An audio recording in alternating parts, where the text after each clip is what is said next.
Allah'ın rahmeti, bereketi, selameti hepimizin üzerine olsun. Herkese merhabalar. Bugünkü konumuz evrim teorisi üzerine.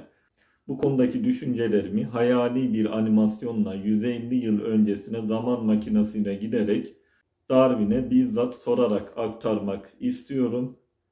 Sizinle de bunu paylaşmak istedim. Buyurun, beraber seyredelim. Now we will go back to see Darwin. 3, 2, 1. Hi Charles. Hi Thinker. How are you today? I'm fine. And you? I'm very well. I want to talk to you about an important matter. I am listening to you. I want to talk to you about the theory of evolution. Yes, I am listening. You claim that living species evolved over many years, and that humans even descended from animals. What is your evidence for this? In my travels, I discovered that some animals have some different characteristics on the different islands they live on. I saw turtles on one island being small, while on another they had longer necks. I noticed that some birds also differ. I saw similar differences in bone remains. So, were the types of animals you mentioned different? No, I've seen different traits in the same species. Have you had an observation to prove the transition between species? No, I think that species that change some traits in different places are transformed into other species by adaptation or selection. So your idea of interspecies crossing is just a theory? Maybe, I think so. So is it possible to prove this? I do not know. But I think it is. Isn't it necessary to observe millions of years in order to prove the evolution between species that you claim to have taken place over millions of years? Certainly. Anyway, my claim is just a theory. But today, 150 years later, they present your theory as a scientific fact. So, has there been crossover between species in the past 150 years? I am very curious. No, the monkeys from 150 years ago when you lived are still busy weeding out their babies. But humans, whom you claim to have descended from a common ancestor with apes, now travel by plane to many parts of the world. He can talk on the phone at the same time. They discovered the internet. They can communicate with everyone. They build all kinds of houses, cars, buildings. They also go to watch the monkeys at the zoo. So my theory doesn't matter. So why do they still support the theory of evolution? They are using the theory of evolution against the truth of creation. And you were the main reason for that. They misinform a lot of people with this theory. This is a very bad situation. I wish I hadn't done something like this. If I could, I would warn everyone. But I have no means. I'm very regretful. If we can develop the time machine, maybe you will have this opportunity. So what do you want to say to the world? I created the evolutionary tree, thinking that species evolved due to some differences and adaptations I see in living things. But this cannot be observed. This is purely a theory. If you haven't seen an example of this 150 years later, why are you defending it? Immediately abandon this mistake and turn to the one who created you and everything. Comfort me too. I'm afraid they will be held accountable to me. Thanks Charles. I will tell this to everyone. Evet, animasyonda gördüğümüz gibi evrim teorisi kanıtlanabilir, gözlemlenebilir bilimsel bir olgu, bulgu değil, teoriden ibaret. Canlıların farklı bölgelerde adaptasyon sürecinde oranın şartlarına göre bazı şekil değişikliklerini genelleyerek türler arasında geçiş teorisini üretip bunun üzerinden belli bir evrim ağacı oluşturulmuş ve bunda bilim dünyası bir gerçek olarak kabul etmiş. Bundan ibaret düşüncesel ve teorisel bir şey, kanıtlanması mümkün olmayan, milyonlarca seneyi gözlemlemek mümkün olmayan bir durum. Bakteriler arasında işte farklı bölgelerde farklı değişimler olduğu söyleniyor. Fakat hepsi bakteri. Tür değişmiyor. Birçok köpek cinsi olduğu farklı bölgelerde ifade ediliyor. Fakat hepsi köpek.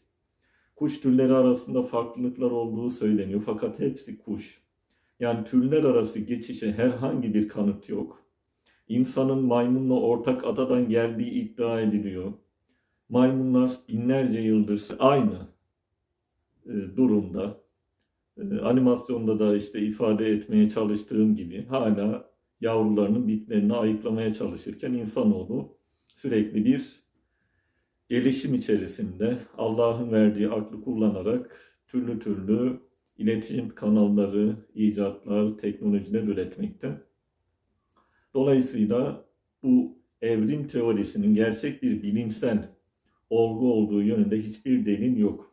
Buradan sonrasında ben batılı bir bilim adamının bu konudaki fikirlerini paylaşmak istiyorum. Evet, Müslüman bir bilim adamı olsaydı taraflı düşünülebilir diye ben batılı bir bilim adamının bu konudaki görüşlerini sizinle paylaşmak istiyorum ve bundan sonra sizi onunla baş başa bırakıyorum.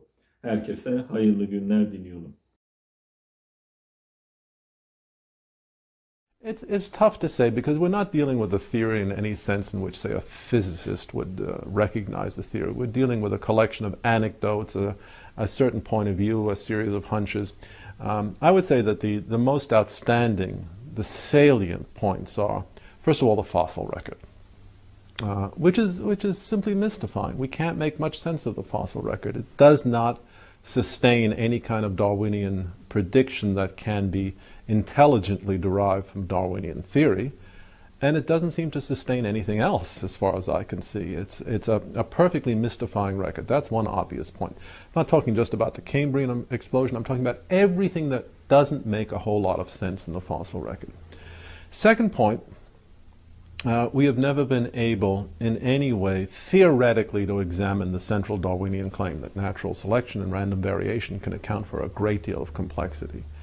If you look at the history of physics, for example, what did Newton do in the 17th century?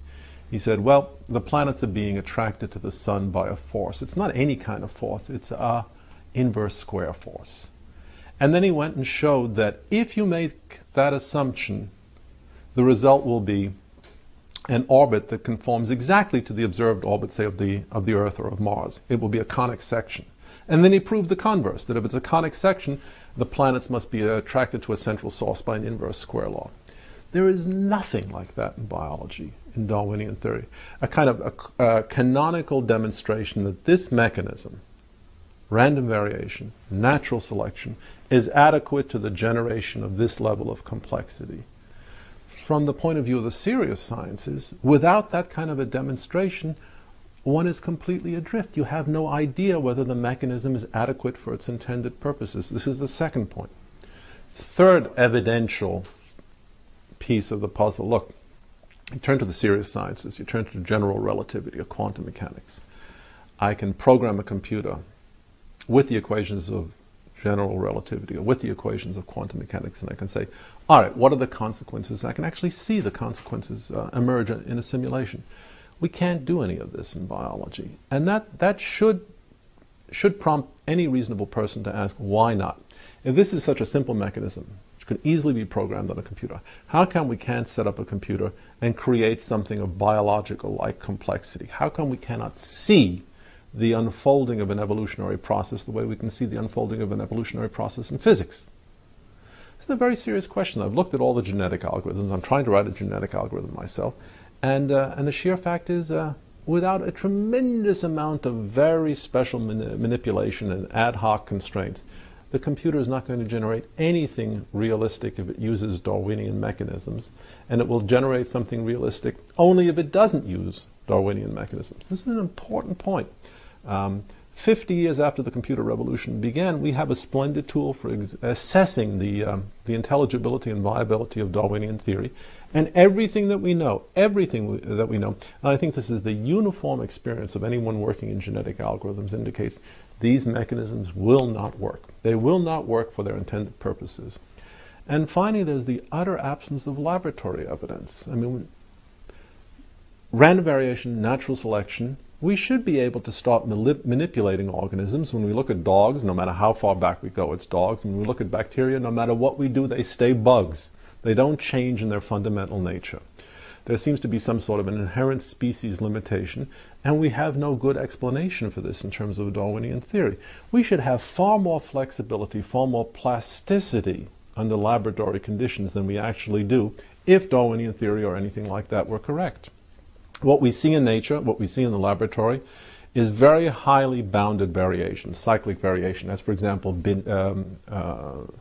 finch beaks in the Galapagos Island.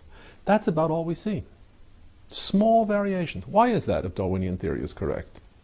These are evidentiary points that I think need to be stressed, need to be examined openly, honestly. And they never are, of course. Never are.